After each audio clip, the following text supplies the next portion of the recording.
الذين إذا أصابتهم مصيبة قالوا إنا لله وإنا إليه راجعون اللهم اجعل أبناءه وبناته من الصالحين والصالحات واحفظهم من كل سوء وشر اللهم اجعل هذا المعهد الذكر معهدا عظيما مباركا تخرج منه الطلاب والطالبات من المجاهدين والمجاهدات في سبيلك بأموالهم وأنفسهم اللهم احفظهم من الظلمات اللهم أخرجهم من الظلمات إلى النور اللهم وفقنا لما تحبه وترضاه اللهم اجعل أبناءنا وبناتنا من حفاظ القرآن والحافظات اللهم اجعل قبره روضة من رياض الجنان لا تجعل قبره حفرة من حفر النيران وصلى الله على سيدنا ومولانا وشفيعنا وذخرنا محمد وعلى آله وصحبه وسلم والحمد لله رب العالمين.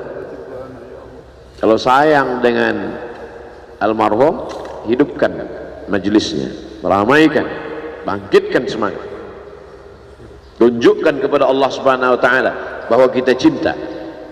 Sab'atun yudhilluhumullah, 7 orang yang dapat naungan yauma la illa dhilluh, hari itu tak ada naungan kecuali naungan Allah. Rajulani, 2 orang tahabba fillah, berkasih sayang karena Allah, ijtama'a alaih, bersama karena Allah, wa tafarraqa alaih. Saya berharap saya dengan almarhum, saya dengan Abah Raud, saya dengan para sahabat termasuk yang mendapatkan naungan ini.